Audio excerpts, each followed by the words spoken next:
Would you like to learn how to beat 1900 rated players? In that case, you've come to the right place. Hi, I'm Grandmaster Max Illingworth, and in this training, I'm going to share with you some games by Alexandra Botez in the B Open of the Sardinia tournament.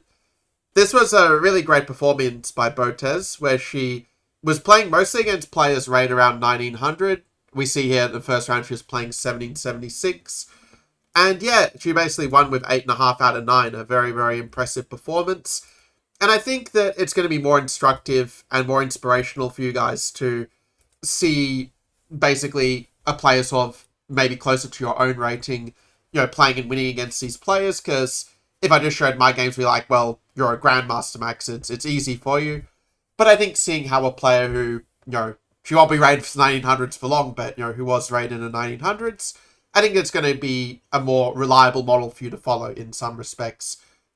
So, yeah, it's going to be a lot of fun. It's actually the first time that I'm seeing these games as well. So you're going to get my, let's say, unfiltered response and, seeing how I kind of break down the position so you can then compare it with your own thought process. And yeah, we can start with this round 1 game. We're just going to go in chronological order. Before I do share with you how Black should play in this position, a small update for those of you who have been following for me for a while or perhaps are new to the channel. I actually am going to be doing some more personal posts where I actually managed to get a new, very close to Lichess rating record, actually, to get, near the top of the world on that site. So I'm going to share a bit of, my, more of my own personal games and experiences of how I've managed to improve my chess recently as an adult improver. And yeah, if that interests you, you're definitely going to want to subscribe to the channel and also make sure to tap that notification bell and set all, so when I do share some of those more personal videos of my own recent chess improvement journey, it's going to make sure that you don't miss out on any of them, as it were. So, with that out of the way, let's see how this game played out. I will say I think that the 97 sub is a little bit more flexible, where in this case you're not blocking your pawns. And, I think something like this and say b6 and maybe trying to go after the pawn on d3, I think is a quite decent plan in this sort of position. Of course, both sides have chances. White can also try to build up an attack on the king side, but, it's a position both sides can play. But yeah, in this version, it is a little bit more awkward, admittedly, where I do think that with the knight being a little bit offside on f6, just blocking in our bishop, the white probably does have a small advantage.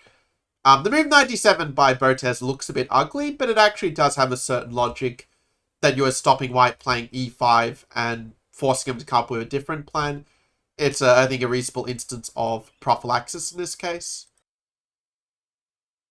And at this point, white should probably just take on d5 and sort of make the point that in this structure, the knight is maybe not so ideal on d7, because it does shut in the bishop in a more open position. But yeah, instead white played knight f1, and I really, really like the move that black played here in d4. Because you're just taking away e3 from the knight, and it sort of shows a bit of a weakness that many 900 players have, and there's also true even at high levels, so they sometimes lack a little bit of flexibility in their play. And so after c4, what do you think is a logical plan for black in this sort of position? Well, if you need more time to think about it, you can always pause the video. Here I think probably the best plan is just to go e5 and perhaps just to steadily build up the position, maybe preparing an f5 break. My mouse is a little bit wonky, but yeah, we're getting there in the end. The move in the game a6 is also fine. Going for b5 is obviously never going to be an outright bad idea in this case. You could even play it immediately, but Botez's e5 is also a very good move, as we discussed before. And in this sort of structure, we can kind of see how white really wishes the rook was on f1 to support the f4 break, and then it's a little bit tough to find a great square for the f4 knight specifically. So, okay, now we're getting there in the end. Now black decided to play the move a5, just stopping the b4 break. I would also be fine with just playing b5 and just taking the space directly. But yeah, we had a5, rook b1, a4, just fixing the structure to some extent. Where if white does play b4, we take on passant and make the point a3 is just a little bit weak. And yeah, white just really struggled to find a good pawn break, and a really good saying for close positions that if you are watching this as a serious student, not just for entertainment, then you might want to write this one down. that no pawn break equals no plan in close positions. And yeah, normally it applies for the d4 openings and the flank openings, but it actually works here too. Again, in this sort of position, maybe a move like knight f6 is kind of interesting, just allowing you to sort of develop the bishop, maybe put the knight on h5 to just make it even harder for him to play to move f4. Because, I mean, we can play b5 or f5 whenever we want. We kind of don't have to rush in this position, because white has no real counterplay anyway. But yeah, the game played out, knight b6, obviously, it can't really be a mistake either, I think. Bishop h6, like, you can really see black has kind of a good understanding of the position, where she realizes that with the pawn structure like this, white's pawns being on the light squares, black on the dark, that we're very happy to trade off the dark squared bishops, so that we're the one that's left with a good bishop versus their bad bishop. And if you're nervous about queen h6 and this sort of thing, you can just play f6 and it's just nothing for white there. And we also have a really great outpost for our knight because of that trade of the dark squared bishops. So you can sort of see some of the problems white is facing. Like, this is just such a great square for the knight. I mean, even a4 itself is actually showing a very nice little Soviet chess principle of fixing the opponent's weaknesses in place. So yeah, queen a5, bishop c1, knight c3. All very healthy moves. Even the idea of swinging the rook in can be quite creative here. Bishop b2, knight a4. We don't mind repeating moves because we're just completely dominating them anyway. And of course, they can't take the pawn because of rook b8. That's a good example of making sure we test our assumptions rather than just going, oh, we can't play bishop e6 because it takes. Going that one move deeper in calculation really helps you to play a lot more accurately. And yeah, after knight b1, bishop takes c1, rook c1, f6. I mean, I'm not making too many comments on moves because black is just playing very, very well and is just clearly outplaying her opponent. Knight fd2. Queen b6, a nice little prophylaxis, just making sure that a move like knight b3 is not going to come with tempo on the queen. And, it's a nice saying of Anatoly Karpov in such positions of, why hurry? The fruit will ripen of its own accord. And that's what black kind of does here, saying, we don't have to find an instant forced win. Let's just keep improving the position. Let's threaten b3. Let's really anchor that knight into the c3 outpost. Where, like, if they were to take, for example, then we get a protected pass pawn even on c3 that they just can never really get rid of. But yeah, after rook ba8, of course, this is also going to be pretty strong. Black just does a good job of keeping control, just fending off white's attempts to create counterplay. I have to say, I'm very impressed that black realized that you can actually ignore the threat on the f6 pawn. Because I think what a lot of people would do is they just play a move like king g7 without thinking like, oh, the pawn's under attack, let's defend it. Pawn's under attack, let's just defend it. And there's nothing outright wrong with this approach, but what Botez did really well in this game is she realized, well, maybe I can make a stronger threat in this position. And that's what she did with the move knight c3, where we're hitting the rook, and after take, well, we're hitting the knight on b3, we're hitting the pawn on a3. So that means white is not getting the time to play queen takes b3. Like, you can kind of see that, this attack is basically just coming to a dead end very quickly with the black pieces swinging to the king side very fast.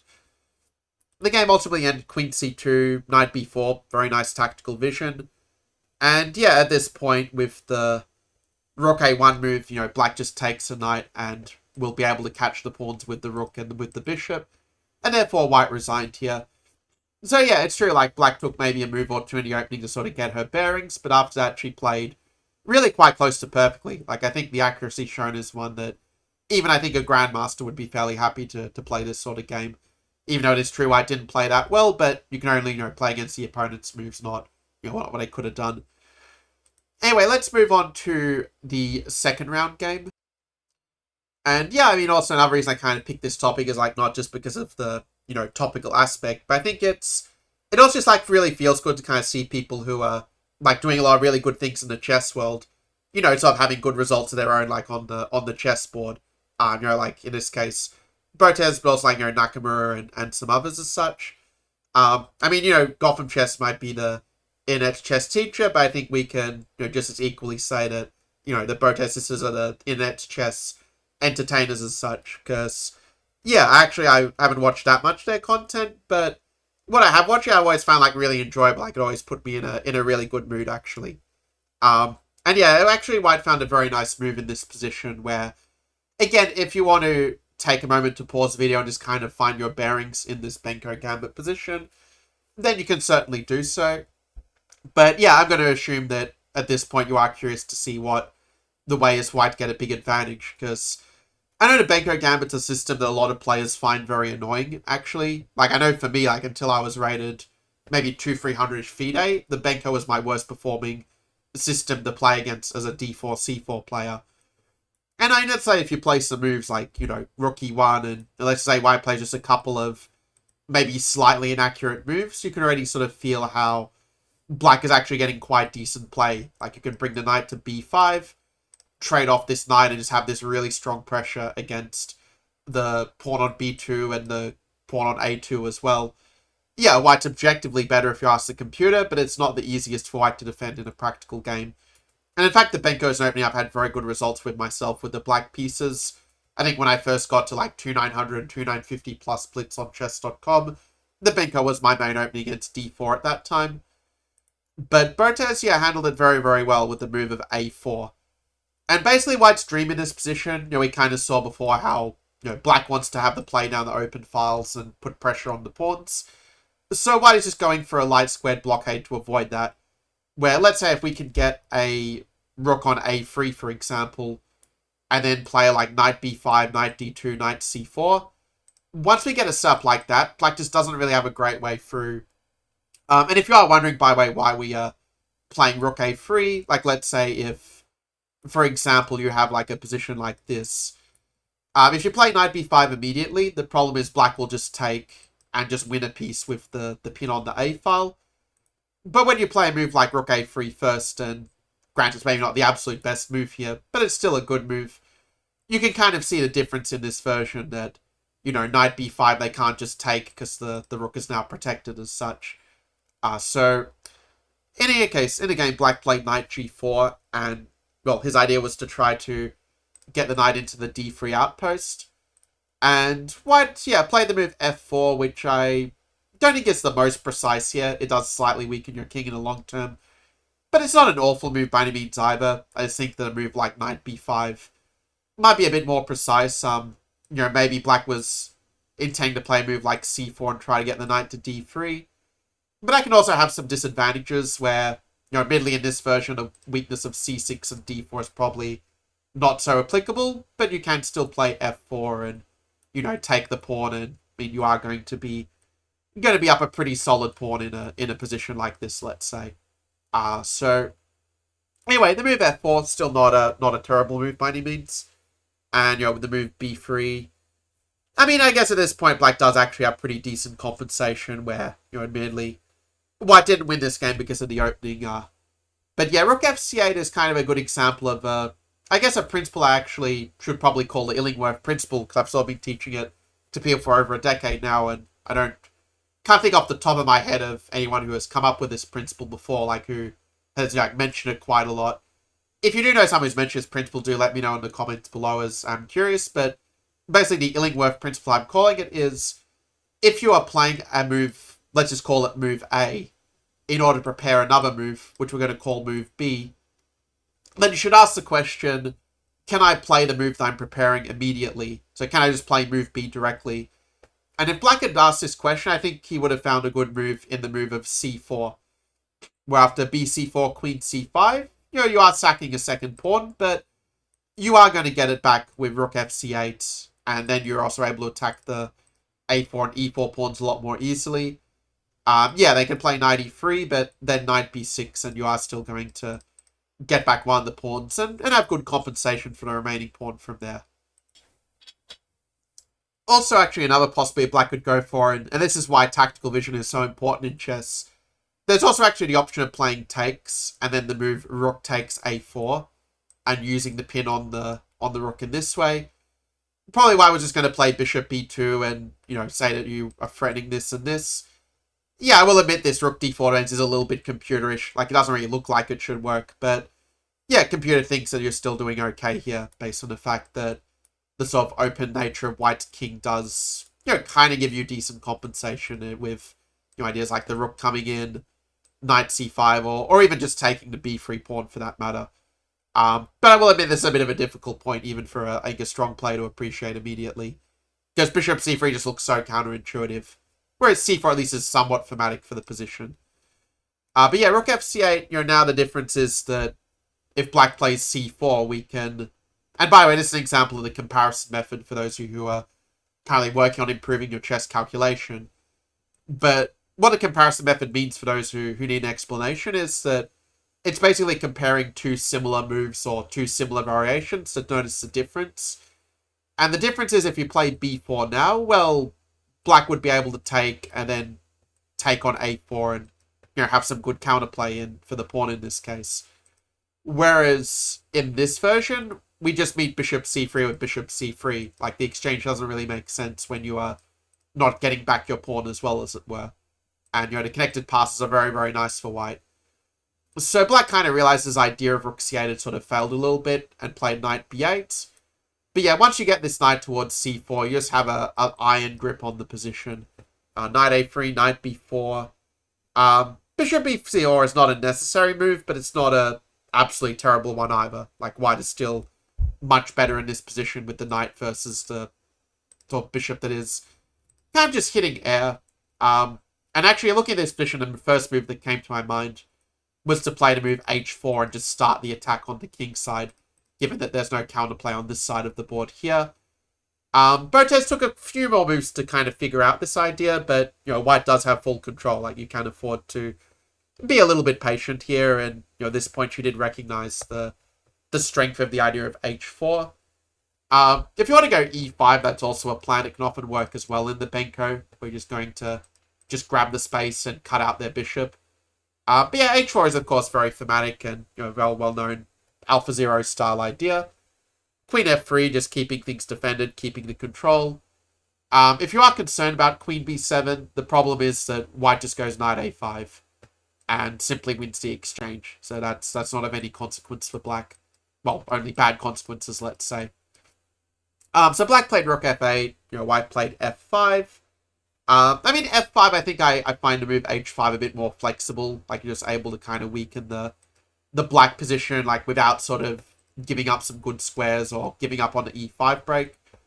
But in the game, black played this f6. It's just strategically really horrible to kill your own bishop like this. Like, it's sort of an overreaction to white's attack. And now we just play on the light squares. Technically, you could safely take the pawn, but moving the game of knight a5... Actually, it does give black a small opportunity where, it does allow black to play queen d5 and, sort of bail out it as kind of bad endgame where, white's still much better because of the weakness of e7 to pass a pawn. But, yeah, at least black still has some small chance to save the game, whereas in the end, yeah, this was just completely crushing. And with white basically giving mate on the light squares one way or the other, this is why black resigned in this position. So, yeah, of course, like, obviously, no human is going to play a perfect game, but this one I think is overall a fairly instructive example of how the Benko plays out for both sides. And yeah, for the next game, actually, this one was kind of a fun one also, where I realized I should flip the board around, so I'm just going to do that just quickly. There we go. And yeah, this is a game with the two Botez sisters playing against each other, and actually, Andrea, I think, also had a good tournament in this one, if I remember it correctly. She actually played her pet London system, which I know is a opening actually a lot of you guys sort of find annoying to play against. And actually I did record a video on how to play against a London system with a fun line as a Crazy House variation. So you might like to check that out if you're so inclined. But let's say if you are playing a system with e6 that doesn't let you play the Crazy House variation, well then bishop d6 is quite a nice response, because a lot of the time your opponent will just play bishop g3 without thinking. But you do benefit here from the fact that you haven't played knight c6 yet. This affords you the chance to go knight d7 to then put the pawn on e5. Or you could even just go for a fianchetto as well. That's also a good approach. But basically, yeah, the structure kind of ultimately aiming for is going to be something like this, where you just get a sort of typical Slav kind of structure, where you just have a bit more space in the position here.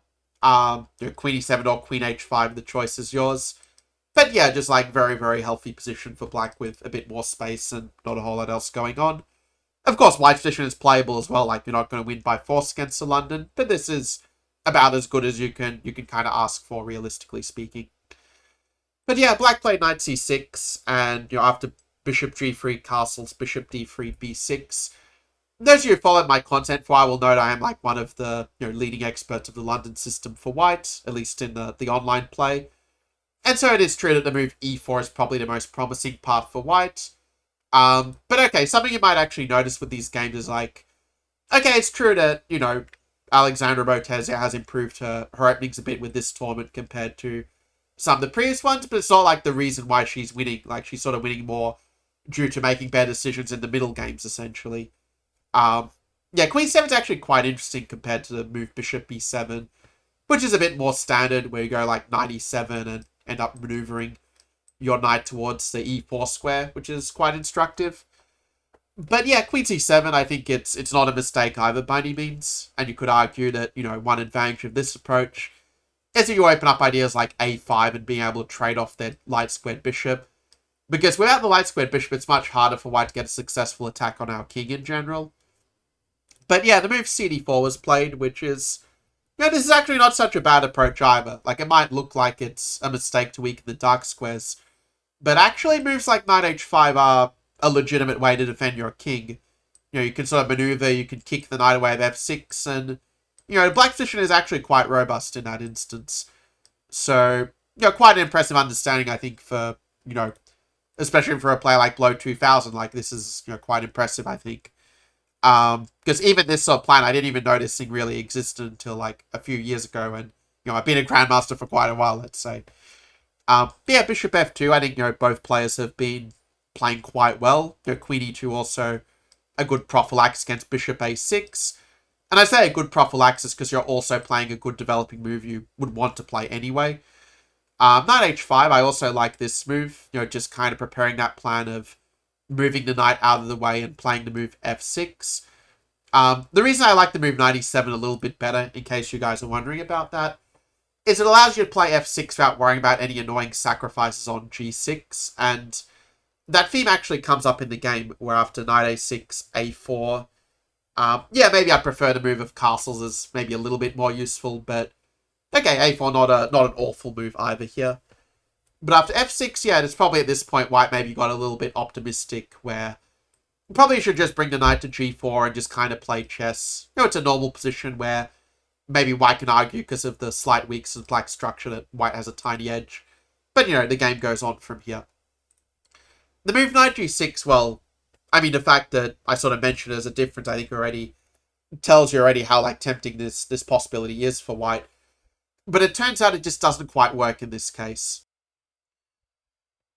And while it will make this train video a bit longer, I think it's important to actually share with you a little model about how to figure out, in without a lot of calculation, whether your attack is going to, on the king, will be successful or not.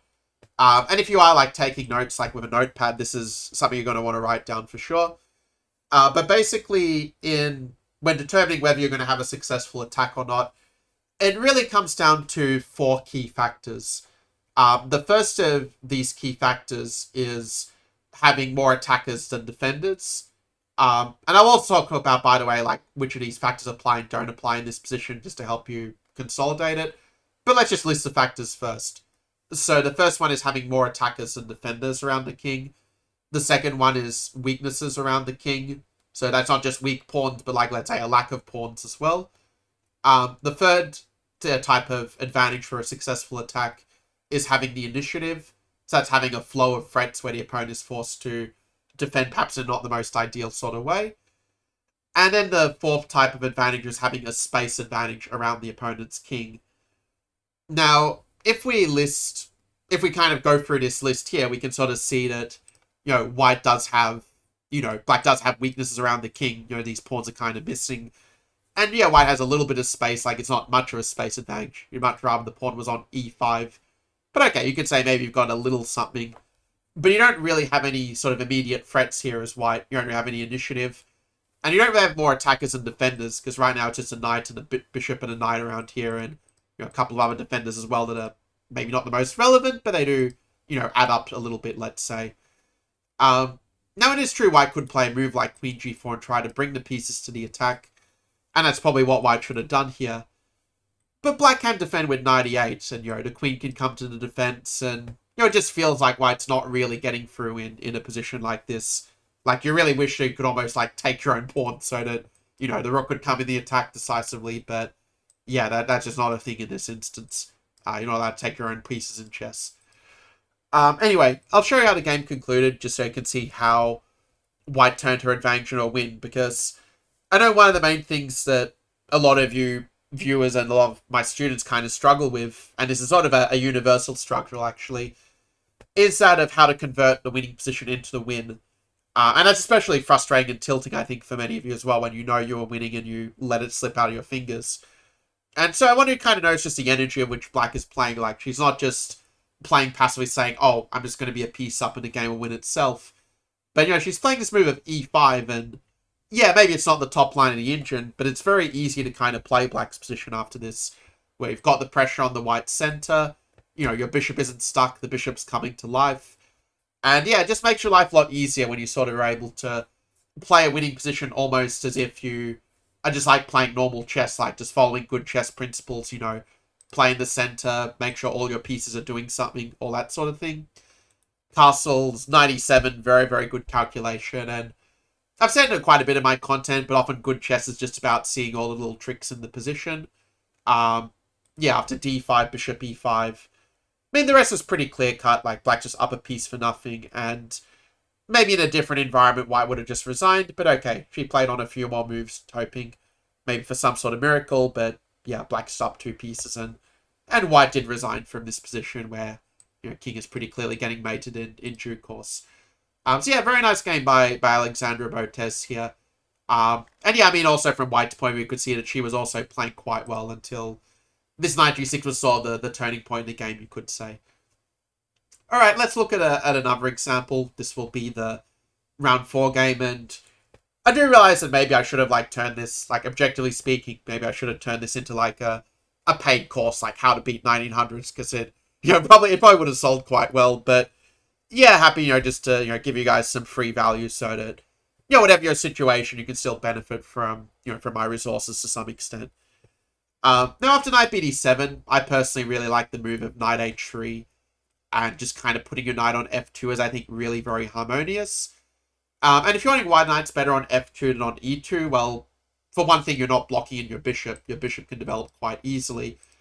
But also, like, let's say if you did play something like knight e2, and let's say you do put the knight on g3, it's not going to be a perfect example, but say if I put a position like this on the board, the difference with a knight on g3 rather than f2 is that, well, for one thing, if you play f4 to have knight g4, which is not the case when the knight's on f2, but also a little more subtly, black also has this idea of kind of using the knight as a hook, where what's going to often happen is you're actually going to end up taking 2 extra tempi to move the knight to f2 anyway, because it's just such a harmonious square in this opening. And yeah, I mean, white's probably still better even in this version, but black at least can create some counterplay with moves like h3 or, knight h7 and f5. It's not like as one-sided as the engine will sort of tell you at this point. But yeah, white played queen d2, which of course is a perfectly good move as well. Knight e2, queen a5, and yeah, long castling is a little bit ambitious. I do think that this is maybe a little bit of a mistake, although it is true that black has to find a pretty brilliant move to kind of demonstrate this. I think a move like rook d1 is probably a bit more flexible, where you just kind of ask black to sort of find a move here, and if they do play a6 and prepare b5, like in the game, well, then it can be sort of interesting to transform the structure with dc5, would either end up with this very kind of meek sort of Morochi bind, where it's not getting in b5, and the knight looks a little bit weird on c5 as well. Or if they play dc5, you can kind of shuffle the pieces around and put the knight on d3 and just kind of steadily improve. And in this more structural structure, b5 is sort of not so effective, or not so easy to get in an effective version, let's say. But white play move castles long, and okay, when you play a tournament, like, you're not going to play it perfectly. Like, some mistakes are always going to creep in, even if you're Magnus Carlsen. And here I do find it very instructive that actually black could have played this move. Maybe I should have said as a puzzle, but it is a bit difficult. The move b5 is actually really, really nice in this position, where you just play it in a Benko style. Of course, knight b5 runs into queen a2, but after cb5, a6, black is just ripping open that position to the white king. And like the bank ideas we saw before, they're just 10 times more effective when you're also attacking the king. So b5 would be a bit of an awkward move, and it's something that, if you play the King's Indian as black, this is definitely an idea you'll want to have in the memory banks, let's say. But yeah, black played a move a6, and it's kind of funny. I realize actually this is also a example of the Illingworth principle. Can you play the move that you are sort of preparing, as it were? Man, I really should do a video on the Illingworth principle, but I guess this is that video for the moment. Yeah, I like the move dc5. It's sort of nice to be able to get your knight out and try to take some of the sting out of b5. Now here black should probably play b5 anyway, just like sack the pawn, open the lines. It's an example of what we call an intuitive sacrifice. You don't really need to calculate everything, nor can you really calculate this all the way to the end. But you can just feel, okay, I get the open lines with the rooks, the king's under attack, and so my initiative should be enough, like logically speaking. But in the game, we can see one of the main reasons I find that a lot of chess players lose their games, and I think it's especially true at the sort of strong club level like 1800, 1900, is that they just play a bit too passively. Like, once again, b5 is just crying out to be played in this position as black. Who cares if they are winning a pawn? Like, you're just flooding the pieces at the king at this point. But instead, black plays a move to prepare b5, and the problem is if you prepare too long, maybe you're not going to even get your move in at all. And again, I'm quite impressed by the move that Botez played here of knight c2. Because these retreat moves are often like blind spots for even a lot of quite strong chess players where, normally they're thinking about moving the pieces forward, not moving them backward. But knight c2 does threaten the move b4, which is a little bit of a thing here. And black did not handle this threat in the best way. Although queen 7, it's not a huge mistake, but it's, yeah, a little bit of a sign that black is starting to lose control a bit when he never plays the move b5. Again, the old saying I mentioned earlier, no pawn break equals no plan, kind of fits. Now, h5 is a move that, strategically speaking, isn't all that silly. Like, you are, preparing to either close the king side or, at least stabilize to some extent. But it does run into a little bit of a tactical problem, and this one I will get you to pause the video, actually, because I'm sort of quite impressed, actually, that the white found this trick in the game.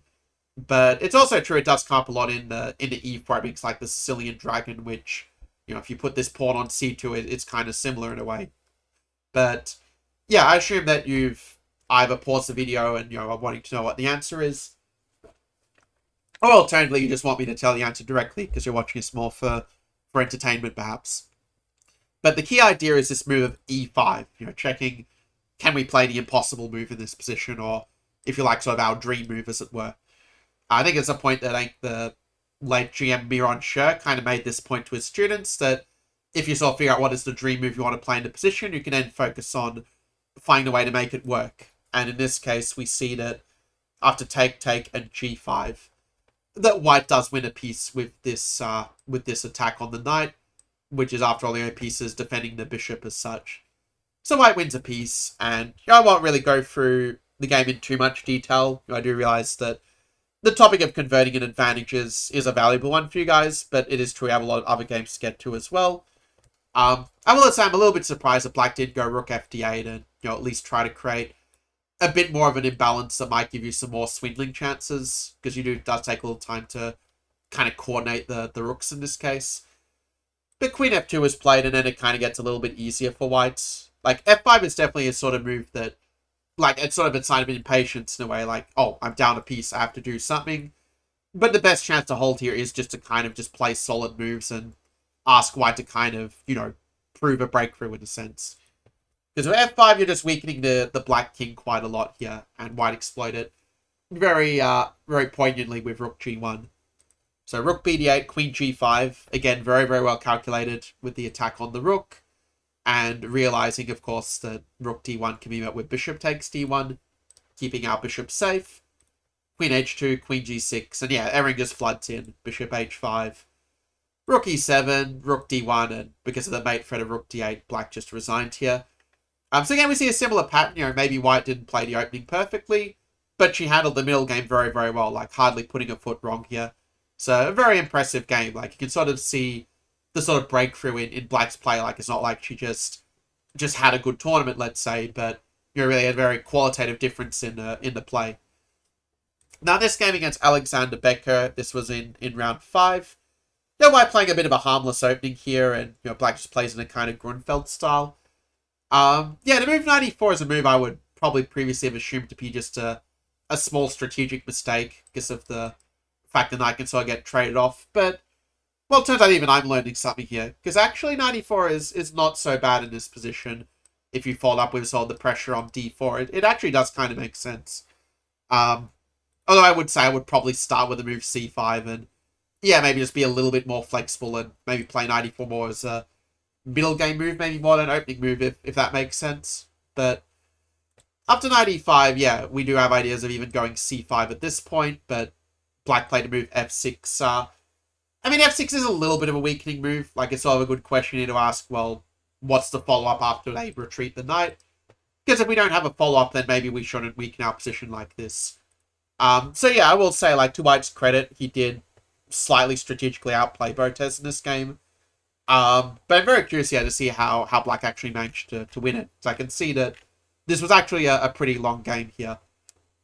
Well, I think that in this position, actually, the move knight d2 is sort of a natural move. Like, it still keeps an edge, but White had quite a good opportunity to play c takes d5, and then the move knight to f4.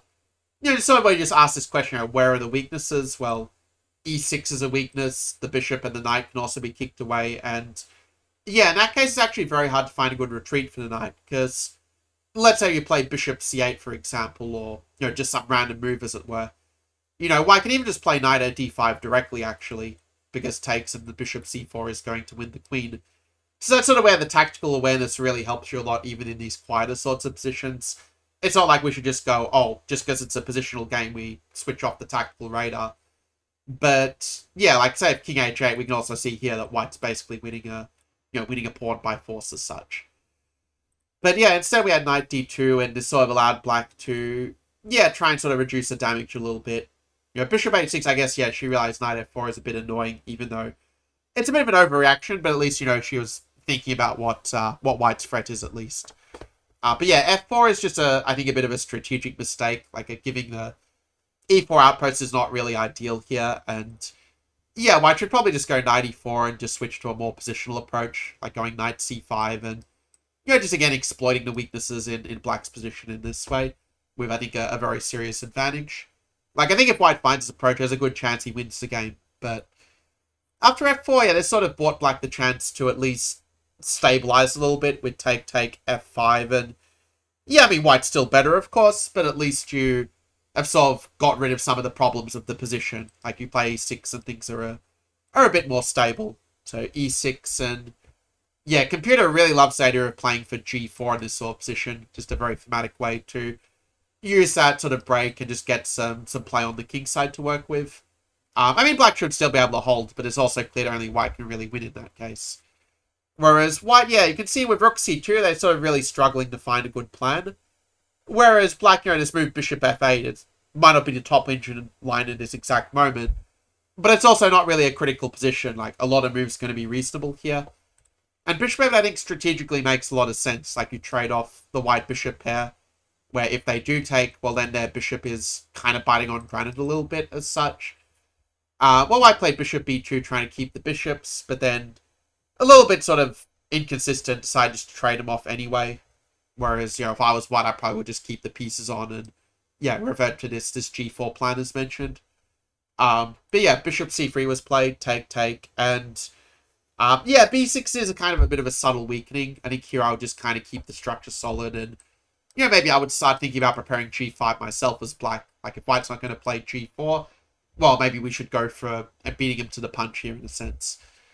But the issue with b6 is that, let's say if White does take on d5, like, ed5 gives you a backwards c6 pawn, which is a bit of a problem, but if cd5, they also can just kind of get the queen in, and you just end up having some weaknesses in the endgame.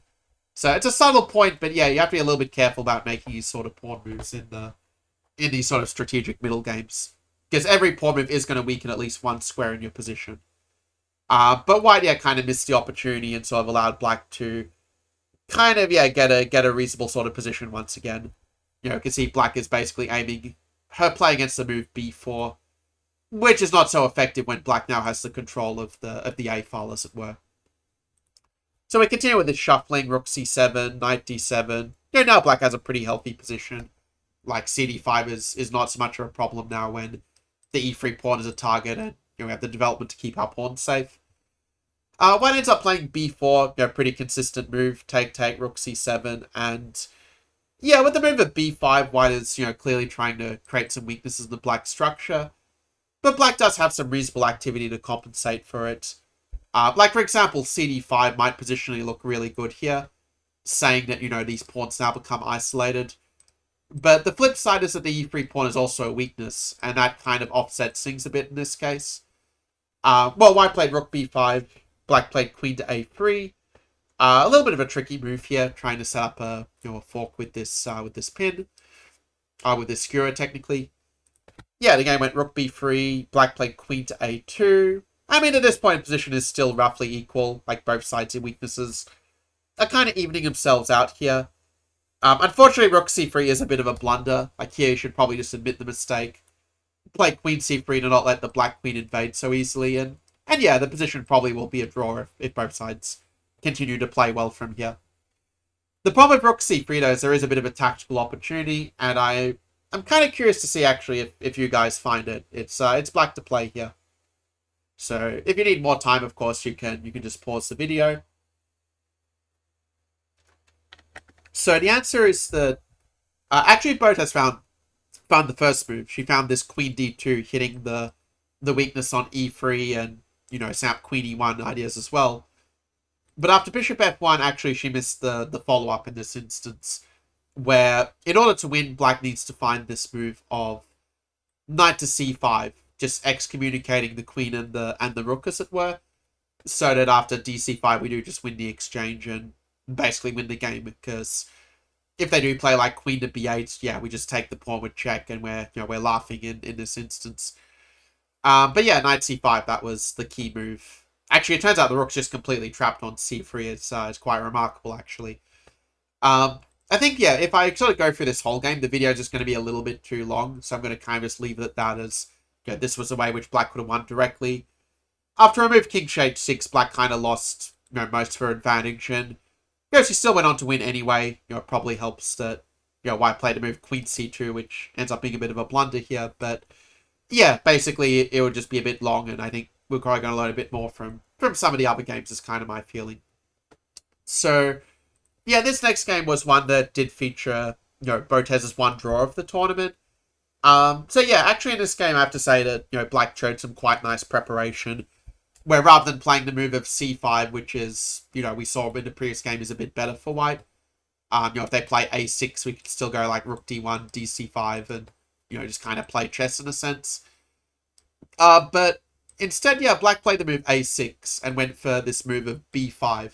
So it's a line known as the Grishel Gambit, and the idea of the Grishel Gambit is that if you take the pawn, which is what happened in the game, black gets this very good compensation in the center, just based on the fact that white's king is not castled yet, and therefore, black is able to kind of get a good flow of threats, as it were. So a very good example of modern chess at play, and I think if I was white, I'd probably go for an approach like bishop h6 and just h4, h5.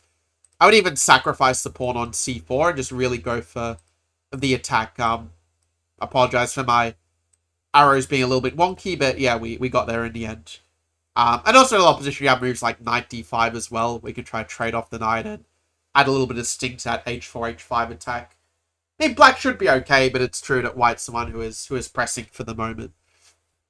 But yeah, in the game, white did take the pawn, and knight c1 is a very natural move, trying to develop the bishop and castle, but it is probably true that knight g3 is maybe a slightly preferable version of the same idea. Not fearing h5, h4 so much, but maybe this is what she was concerned about. So knight c1, d5, I have to say black is just playing very, very well here. He played an automatic recapture in knight d5, which I think you can't really fault black for going for. That said, the computer points out this very, very beautiful idea of playing knight to b6. The point being that after d takes c6, e takes d4, bishop d4, that this rook e8 check is actually very tough for white to get out of. Because what happens if you play bishop e2 is that black will go knight c4, and suddenly you can't really defend the bishop and the pawn at the same time, which is actually quite a big problem in this case. Like say if queen d1, for instance, you can, just run into these problems like queen d1, even, knight h5, and black is just flooding everything at the white king, and there's not a lot you can really do about this, actually. So, knight b6, of course, a very difficult move to find. Like, even running for a grandmaster, it's not the easiest thing to figure out these sort of details. But in the game, black played the normal knight d5, and, we end up getting good compensation, but it's also true that white, now also kind of has the time to get her king castled. Now, you might be thinking that maybe black just goes e d4, and, if bishop d4, queen h4 wins the bishop. But we can defend one piece by moving the second attacked piece. And I know it's a little bit of a mouthful, so let me repeat it so you make sure you guys got it.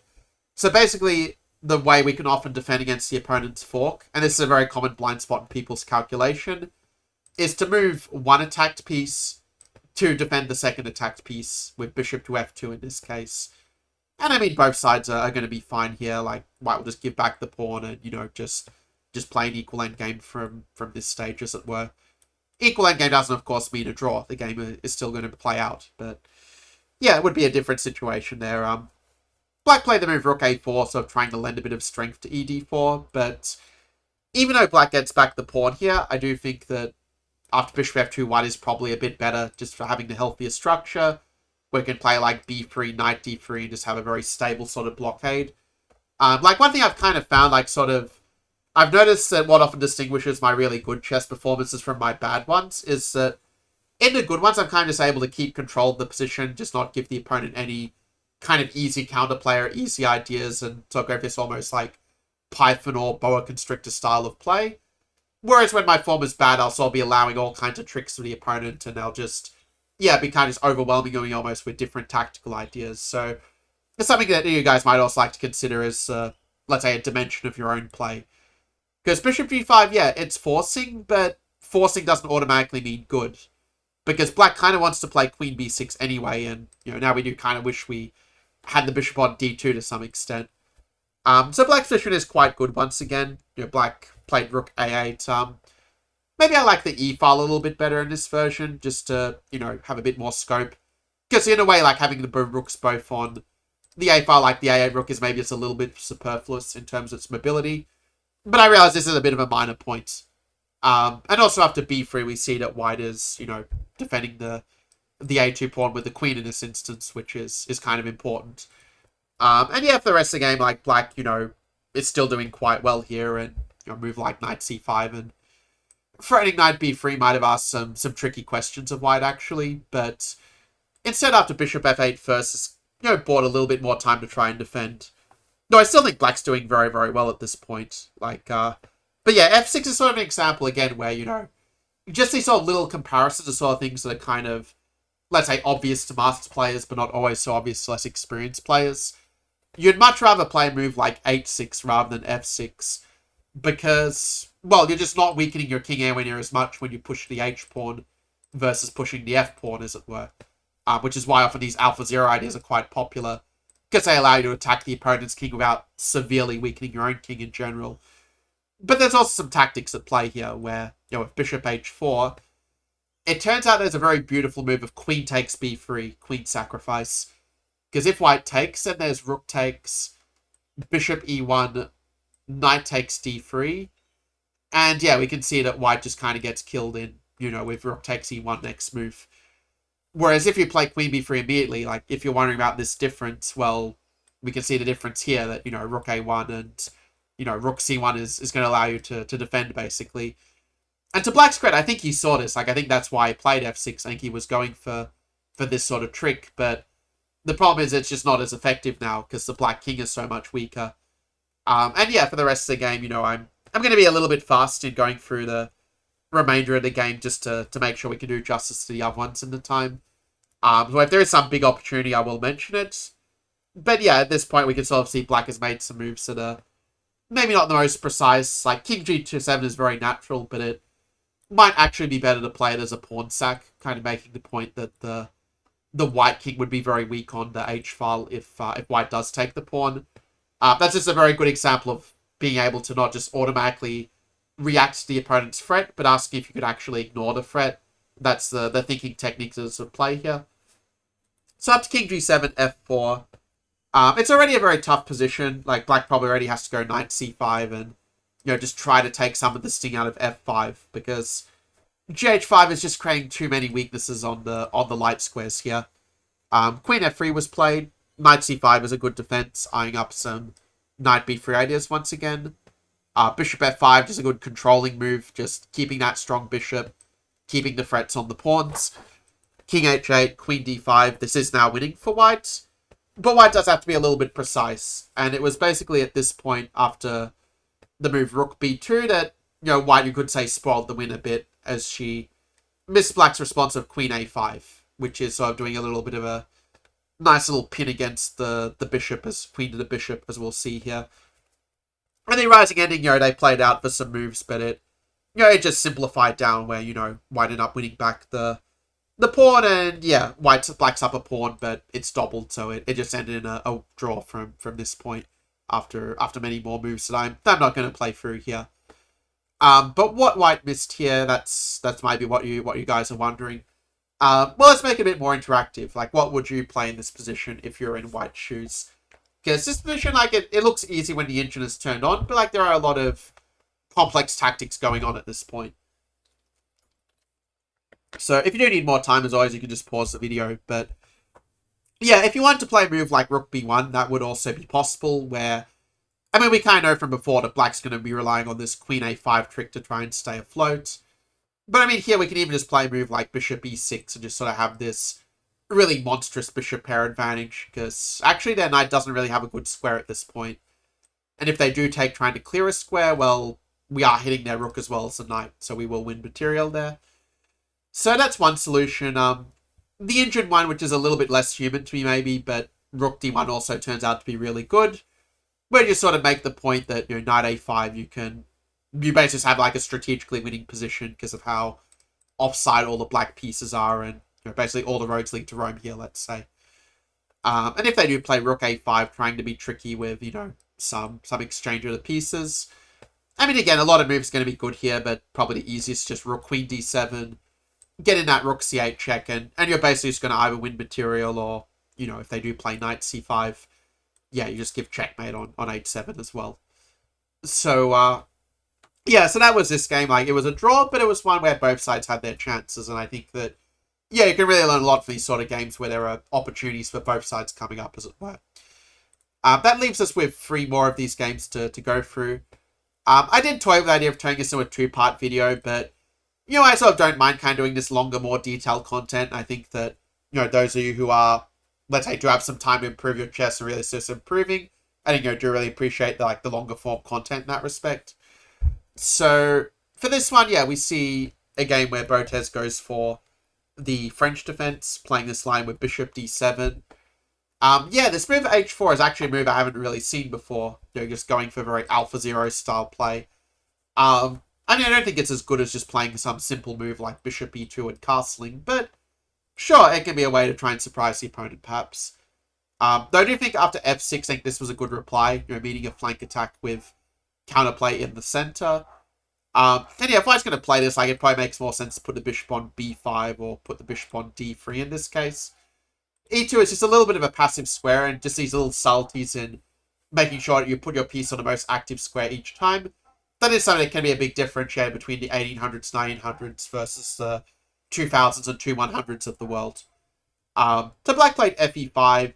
Maybe you could argue that it might be more opportune to take here and clear c5 for the bishop, which is not the case in the game, but okay, I think it's a very minor point in all fairness. Actually, when the engine goes a bit deeper, it actually likes Botez's approach a bit better of keeping the pawns here and not giving c3 to their knight. So yeah, bishop f4. Black played the move knight g7, which does look very natural to try to prepare a knight g6 fork, but in hindsight, it's probably true that you might prefer to put the knight on h6 and sort of put pressure on the pawn in this way, just to maybe a little bit more flexible in comparison. Yeah, we got there in the end. Because after knight g7, white also just play this move at h5, just sort of taking some of the sting out of this whole idea. I mean, here the computer points out a very beautiful idea of playing g5, like just playing this pawn sack to sort of get at the e5 pawn and overload the defense a little bit. But okay, g5 is not the easiest move to see by any means. Now, long castles, yeah, is a move that, like, long-term, yeah, you want to develop the pieces, but it does have a tactical problem of knight to g5, and is true that, yeah, this is something that was missed in the game after rook to g8, getting out of the knight f7 fork. But then, in this case, after knight f7, like, you are still losing the exchange here. Because if you play rook e8, there's still knight d6 fork anyway. And here, I have to give a lot of credit, actually, to the very strong mental game of Botez here. Because I think that what a lot of players would do is to try to, like, they just start beating themselves up about the blunder, going, oh, I made this stupid blunder, and they just, like, take themselves out of game, like, make some dumb mistakes, and, just lose like a beginner. But Botez doesn't do that. She continues to fight and find resources here, and yeah, it's quite telling that it actually might be best not to take the exchange, that it might be better just to keep a bit more pressure on the position in a way. But yeah, like this g5 move I'm really impressed by, actually, where if white takes on Besant, well, now you are hitting the bishop, so that if they take the exchange, it's actually black who is getting the decisive counterattack on their king with knight g2 and stuff. And if you play bishop to g3 or something, well, now the rook moves away, and you're not winning the exchange anymore as white, because we are covering it with the bishop now. So yeah, very nice tactical vision by black to see this. And in the game after bishop h2, which is the other natural move, black played knight f5. You could argue that bishop g7 was also a move here. Just make sure all the pieces are developed before we move a second one. But I don't hate the move knight f5 either. We can see here that the position is still not completely clear-cut from a human point of view. Like, black is going to take this pawn and have quite a strong center, so white does still have to be fairly precise. I like to move knight d2, realizing you can't defend the pawn anyway, so let's just move on and just play chess. Queen c2, long castles. So white is objectively much better, but we can see that the imbalance of the knight pawn versus the rook does give scope to swindle the opponent, at least. The move of c4, it's definitely a reasonable practical try and get some space on the queen side and try to build up an attack later. You could also play a move like king c8 and play more slowly, but yeah, I don't mind the attempt to try and, be a little bit more ambitious and try to ask white some more difficult questions. So yeah, that's why I'm not so harsh on b5, even if it's not the top line of the engine. I think it's the right spirit in which you should play this sort of position at the very least. And also a move like knight f1 and, the engine suggestion of, like, bring the piece around. It's obvious when it's mentioned, but it's not obvious, let's say, before that in a sense. But white played rook he1, just wanting to develop naturally. And yeah, so one thing I find when players are defending is they will sometimes potentially overreact a little bit to our ideas, where, bishop e5, I wouldn't call it a mistake, like, outright, but it is a little bit of a radical move to, just give black the bishop pair in this instance. But it does speak to how sort of progressively the position is becoming a bit more difficult to white to play, as a result of black basically making some very good practical decisions. Once again, maybe knight f1 and trying to clear the way through rooks might be the play, but yeah, by this point I actually like black's position even on an objective level. I still like black's compensation. Like even a move like b4, just sacking a pawn and opening up the lines to the king, is already a somewhat enticing prospect here. But the game saw g3. Black played bishop d6, very healthy move, making sure everything is just pretty well protected. Well, except the rook, but they can't really get at it right now. So knight f1, black played bishop to e8, and yeah, this is where the game started to get really spicy, actually, and this is where you really have to start calculating quite well. Now, actually, I think white sort of played in the right spirit here with this move of bishop to g4. Sacrificing a piece to try to get at the black king, but probably just the execution is a little bit off, where I think the correct way to change the position. And by the way, this is one of the main defensive techniques when you're in an uncomfortable position. Find a way to change it. It doesn't have to be a sacrifice. Maybe it'll be a exchange of pieces, or maybe a change in the pawn structure. But here I think rook d5 was the right way to go about this change. You give back the material, but the black king is a little bit exposed. Black has to be a little bit precise to to maintain the balance here. To be precise, Queen F7 is going to be the way to hold here as black. But okay, white can play this as well, of course. White is after all a pawn up in this position, so they can still ask a few questions after F4, let's say. But yeah, there's a little bit of a digression. In the game, after Queen G4, I mean, you kind of saw the move in the other variation. I sort of gave it away as a puzzle, but yeah, Queen F7 is just a really good defensive move. Also attacking the rook, so we're fighting it back. And basically creating these strong counter threats is going to be the way to neutralize the opponent's initiative.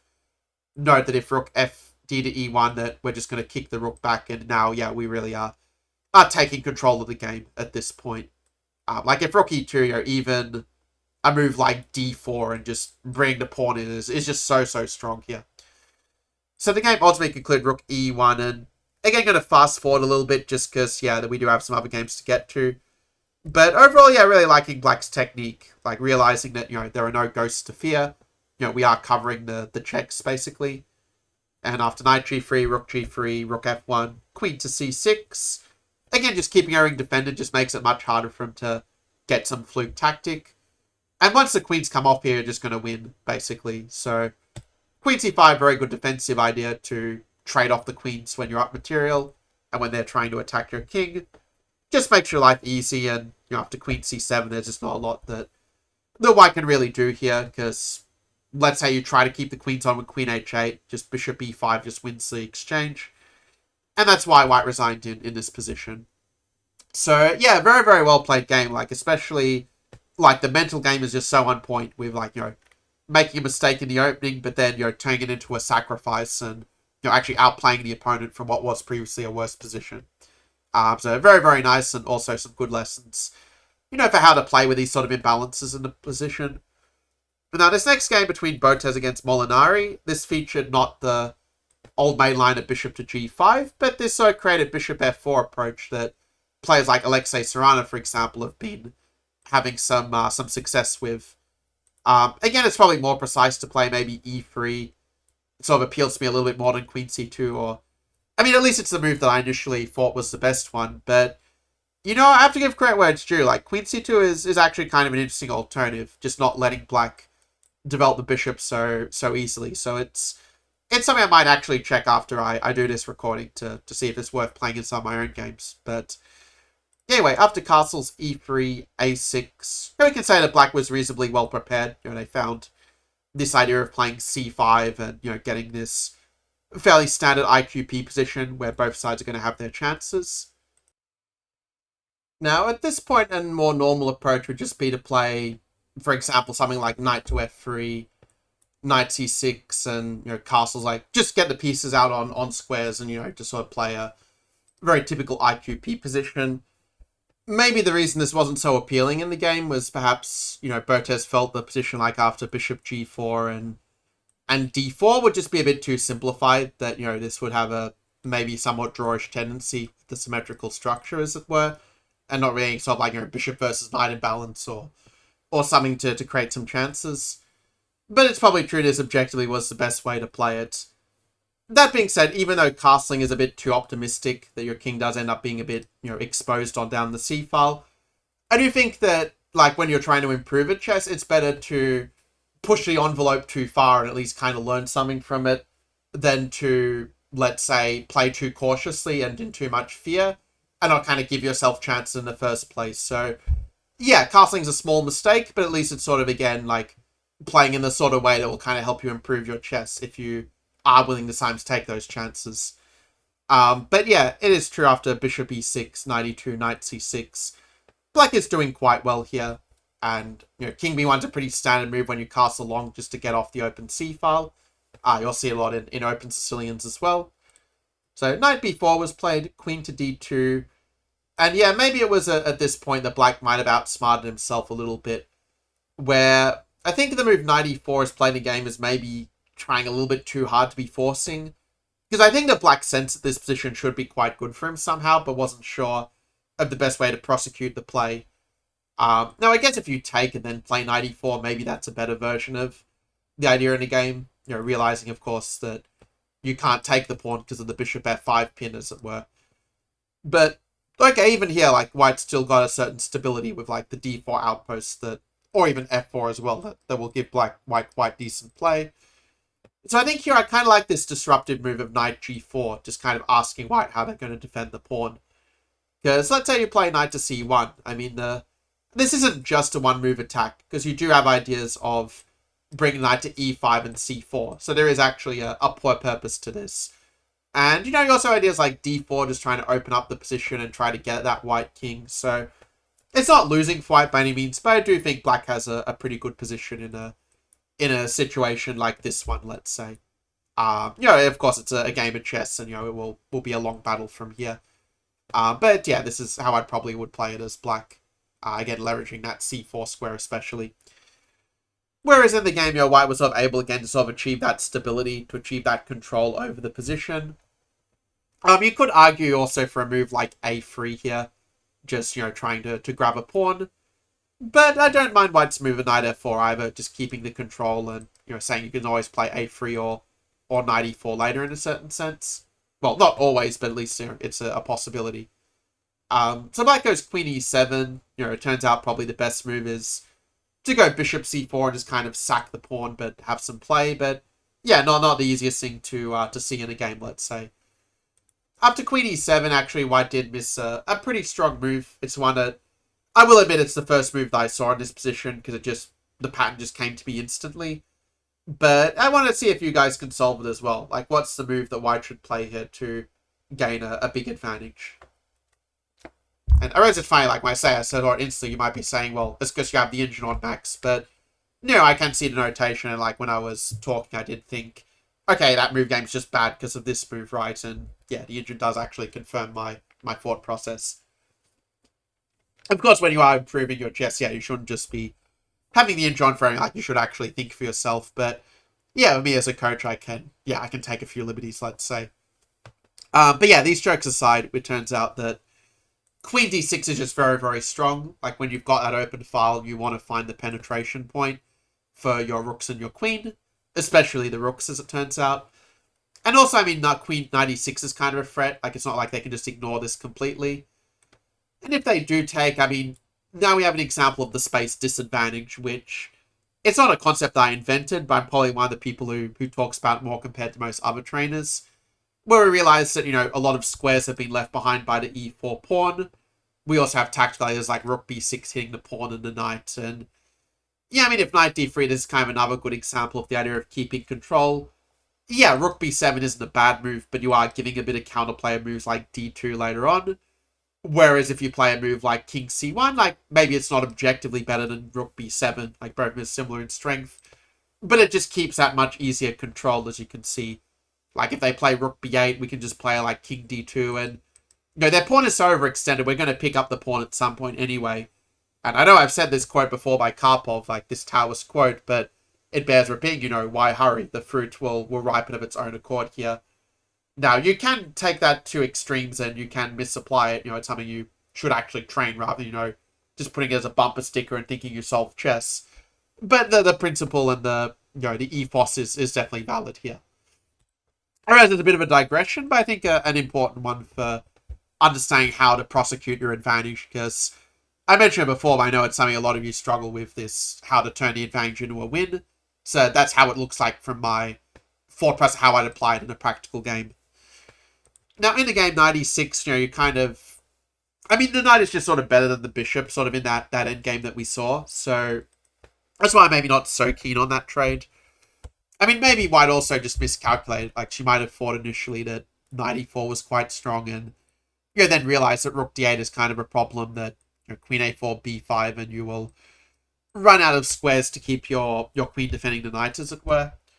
And so it kind of forced white to sort of course correct a little bit. And I will say g4, even though it's objectively not the best move, it is a decent practical try, especially against players like below 2000, where, you make a threat and you kind of just ask black how they're going to deal with it. Now, the way that black should deal with it is just to play fg4, play simple chess, and, kind of realize that actually the double pawns are an advantage for black, because they fix the f2 pawn as a weakness and also fix the h2 pawn as a weakness. But it's also true this requires a somewhat deep understanding of chess to go beyond the thought of double pawn to equal bad, let's say. But yeah, in the game, white was sort of able to, wriggle her way out of the problems to an extent. F4, quite a creative move, realizing that you can't actually take en passant without hanging the knights. And I mean, yeah, for the rest of the game, like, it'll sort of be taking a little bit too long if I show every single move of the game. But, this position was actually kind of interesting where, probably black should have gone knight d5 and hit the pawn instead. But as it was, white was eventually able to sort of grind down her opponent in an equal endgame. And, as you become a very strong player, this does become a more important skill progressively to learn, like, because you're not always just going to get a better position out of the opening, right?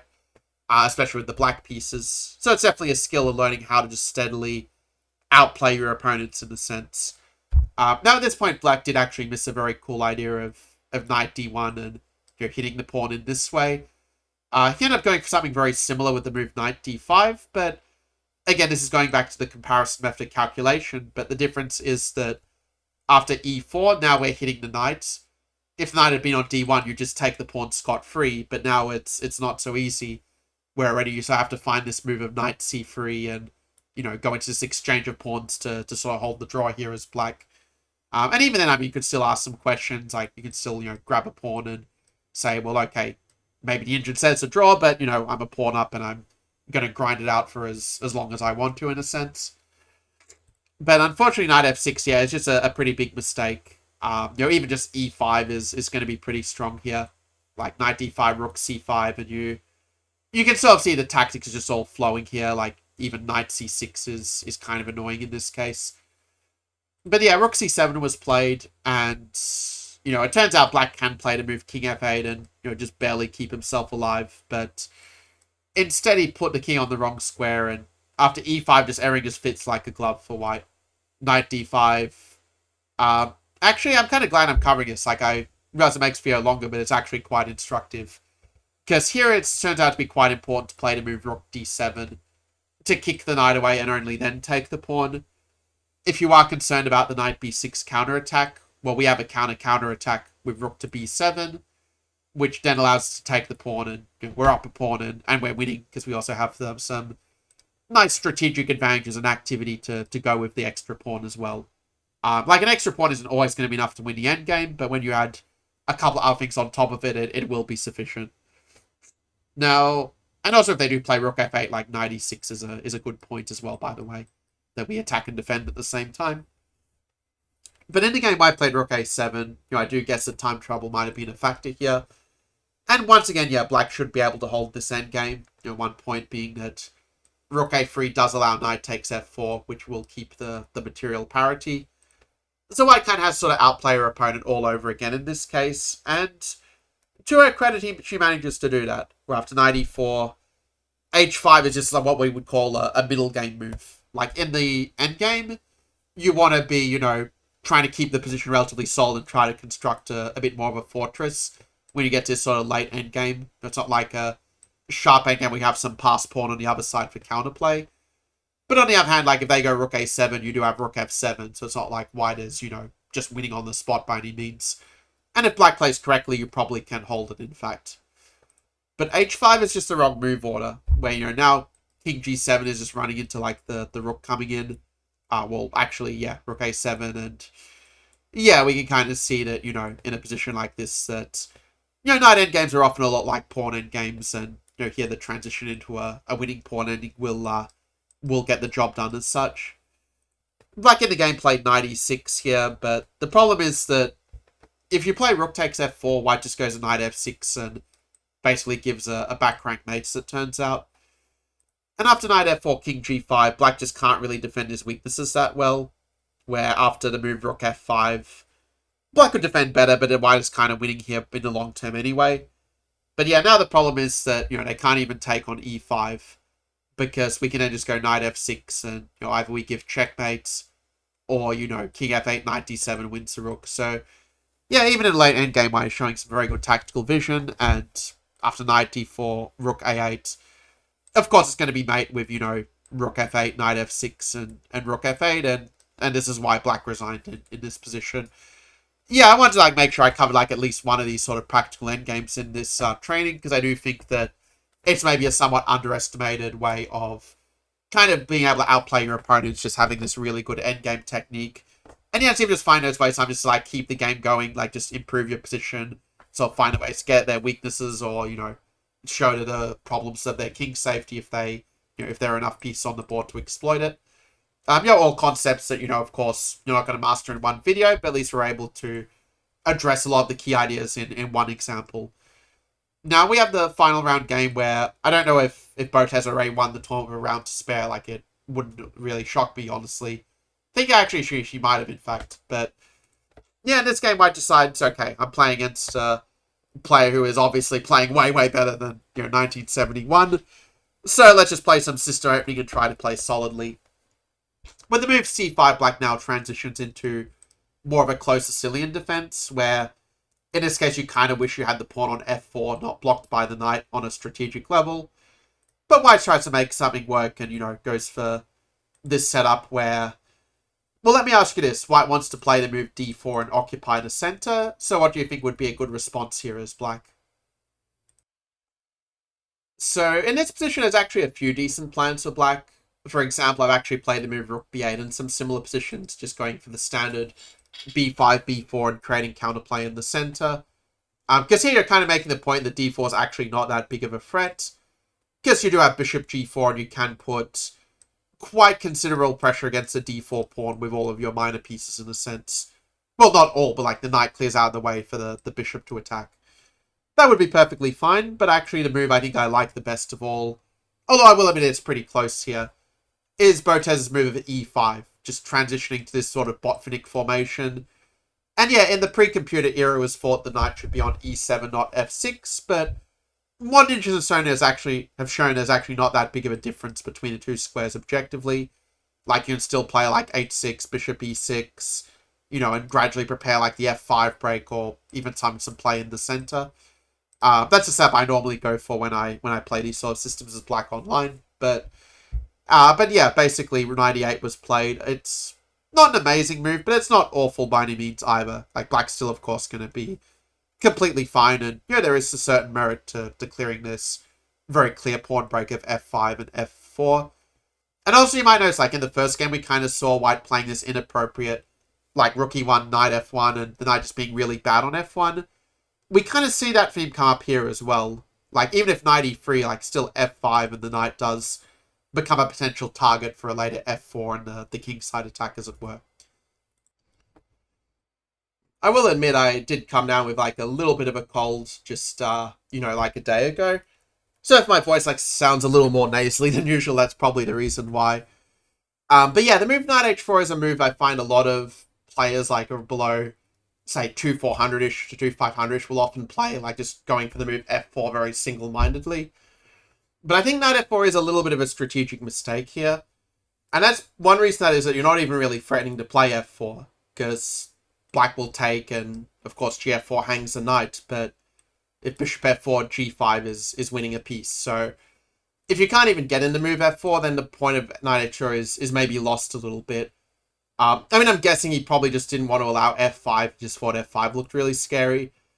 But we can see from Botez's play in this game that she also has quite decent ideas on the queen side, just expanding on this flank. And that sort of speaks to the great flexibility of black's position. And, okay, h5 maybe isn't the best move here, because it does kind of give up on the move f5 when you weaken yourself with h5.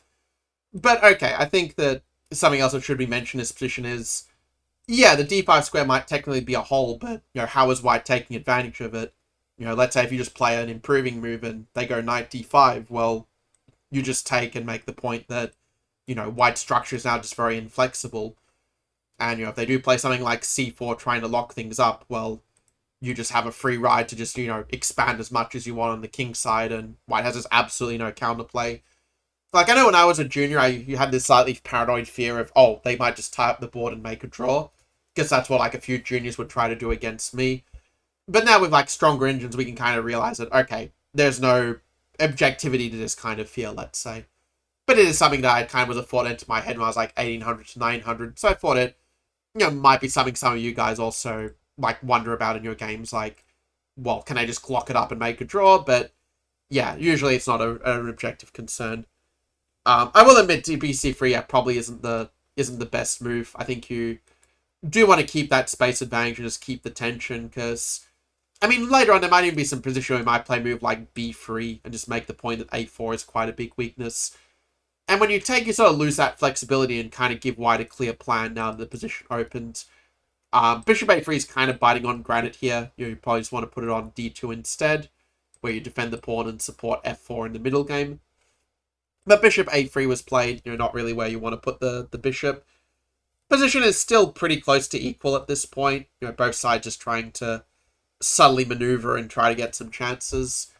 Actually, after Queen C6, it would have been kind of interesting to play C4 and try to get the knight in a D5 and create some play in this way. Then white actually might have something to work with in that case. But instead, he played a bit more quietly with Rook B2. We had Queen A8, and these moves might not be absolutely the most precise, but they don't massively affect the evaluation. At this point, I think black kind of sense the position is maybe getting a little bit uncomfortable here. That, let's say if you give white time to play, queen to b2 and let's say bishop to b3, well, then white is actually starting to kind of get the knights in and play on the light squares, and you have to give some credit for black for realizing the strategic danger in the position. I really like her move of c4 that she played here, with the point that you're not even actually sacrificing a pawn, because if they take, which is what they did in the game, well, then we have the move queen takes c4 to get the pawn back. The play continued with bishop c2. By the way, probably rook b8 is a bit more active. Just these sort of pins are just always going to be just a little bit annoying from black's point of view. But yeah, bishop c2 was played, queen c6. Okay, now white played rook b8. Bishop f6, just preparing to, break that pin at the right moment. And actually after queen e2, this turned out to be the right moment, where there's a sort of an example of this kind of thinking technique's a little bit complex to explain, but let me try anyway. So basically what will often happen is, let's say if you're playing white and let's just say I make a pass move like h4, like it's easy to think, okay, they can't play the move knight b6 here, because then we can just take and, we can take on d6 and we grab a pawn as such. Okay, it's not a perfect thought process, but at least we can understand it. And so what will often happen is white will think, oh, I can just play like any move, and it's sort of like kind of, I guess, sort of generalizing a specific idea is, I guess, the way out in which I would express it. Where you sort of think, okay, they couldn't play knight b6 last move, so they're never going to be able to play it for the rest of the game. Like, it's not even a conscious thought, it's like a subconscious kind of, just automatically rejecting it because it didn't work once, in a sense. But chess is a very concrete game, and we see here that when this pawn is not under pressure anymore, well, you can just play knight b6, and not only can you play it, but it's actually really, really annoying here, where black is just going to take a free pawn on the next move. If white does play something like bishop b3, trying to defend, that might be a better defense than the move f4 that was played in the game, which smacks a little bit of desperation. But if bishop b3, it turns out we can actually just take on a4, technically, because if white were to take and, let's say, try to get the pawn back with bishop takes d6, well, the problem in that case is black can just go queen to a1, and the tactics just kind of work here. Like after, say, knight to f1, take, and bishop takes c4, like we can see that, our threat to their knight is a lot bigger than their threat to our knight. And yeah, after knight e3, we can just take and, be up 2 pawns and, and basically be winning in this instance. So, yeah, that would have been a nice calculation, but it didn't happen in the game because white played f4 and bishop c4 and it was kind of easy for black from this point, to be fair. Okay, it's true she did miss the move of d5 to, just win a piece with this tactic, but, the endgame is also winning, to be fair. Bishop f8. I mean, yeah, white is maybe getting slightly more chances than he deserves in this case, but, I mean, even here, this is still just such an awful position for white, where black is up a pawn and the bishop pair are just looking so inept at this point. I mean, if I was black, I'd probably just play a move like f5 and just really lock down the, this sort of structure. But knight a8 is, of course, perfectly fine as well. We improve the worst placed piece, anchor that knight on the c4 outpost while hitting the weakness. These are all kind of principles that, maybe there are times I sort of mention a little bit too automatically because it's just so automatic to me. But these are things like when I repeat it like the 5th or 6th time, maybe you'll start repeating it with me and it will, yeah, be automatic for you as well. Now from here, f5 actually makes things a little bit tricky. This was a good defensive resource by white, to which we probably should just play the take of the pawn. Probably she, yeah, didn't allow this kind of thing with the attack on h5. But you do have this little trick of h4, which sort of allows you to, kind of weaken their structure back. And, the fact that also, like, knight d5 isn't really working, because you can, take and, just take all the pawns on offer here. Yeah, that is a reason why this is going to be winning for black, in a sense. But after king g7, yeah, maybe trying a little bit too hard to keep control, because now white is actually getting some decent play with, like, knight d5. Like, a big difference we can see here compared to the other example is, well, the position's a lot more open and white's pieces have a lot more freedom in a sense. Actually, at this point, it probably white should have played a move like king d2. And you sort of actually, like, waited for knight a4 and only then played king e3. Because it turns out you are going to pick up this pawn anyway. Like, if black goes knight c3, you do have bishop b2 to just get a drawn opposite colored bishop endgame. So if I had played this, yeah, he would have still been able to save the game. Also knight c5, bishop a3 again, heading for that drawish endgame, as it were, with the pure opposite colored bishops. But instead, king e3, yeah, was just missing the boat a little bit after the bishop c5. Well, king d2, knight a4 is now a free second pawn, but after king f4, king f6, the problem is that, well, white is being faced with the threat of checkmate with g5. And if you play h4, then bishop d6 is, this is just going to be winning because white just has too many weaknesses in the position. Well, yeah, after g4 in the game, black just played g5. Just establish a control, h4 with tempo, and yeah, black is up 2 pawns. And it turns out, funnily enough, that even the opposite color bishop ending is actually winning for black now. But after takes and takes, black's just going to basically just bring the king over, like bishop d4, king f4, and the white bishop isn't going to be able to cover all the bases at once. I think if you take off all the kingside pawns, it's a draw, because white would be able to sacrifice the bishop for 2 pawns, but yeah, with these extra pawns, that's going to seal white's fate. So the game ended bishop c1, knight d5, sacking a pawn, but yeah, realizing it even without the g5 pawn, that this is still just an ironclad win. Again, for the reason mentioned that white has too many weaknesses. Yeah, they can cover this, but they can't cover king g3 and, the pawn queening in this way. And after a4, yeah, white just resigned in this position. So, yeah, very nice final game by Botez. Had a little bit of a back and forth to it, as a lot of interesting chess games do. But yeah, in the end, black was able to outplay her opponent in the end game. So, yeah, this was, I think, a very fun little series to do, where I think that there aren't really so much content. There's only so much content I find on these sort of topics. Like, most people tend to focus on, like, how to beat, like, 1400s, 1500s, or 1600s, because, well, somehow, like, more people are kind of at that level. But, yeah, I think that it's a video, that even if you're rated, like, well below 900 or well above at 1900, you can still learn quite a lot from, from the principles, because it's always the same principles that are applying, in high-level chess. Like, even, this might surprise you guys a bit, but, like, if you think about the calculation techniques I adopted as a grandmaster, they're actually pretty similar to ones that you'll see adopted by, like, players who are, let's say, just a little bit above beginner. The things like candidate moves are still important. Comparison method is still important. Understanding what you're trying to do, like finding good planners, is still important. Evaluating the exchanges is still important. This is just the foundations of good chess, like, no matter what your level is. And on that note, I think also it would be good to hear from you guys in the comments below. What was some of the main insights that you got from this training? Like, what's something that really jumped out at you as kind of an aha, or something that you want to pay more attention to in your own games as such? Do let me know that down below. And yeah, if you did really enjoy this style of training, I do have quite a bit more content in my free Facebook group, Adult Chess Improvers.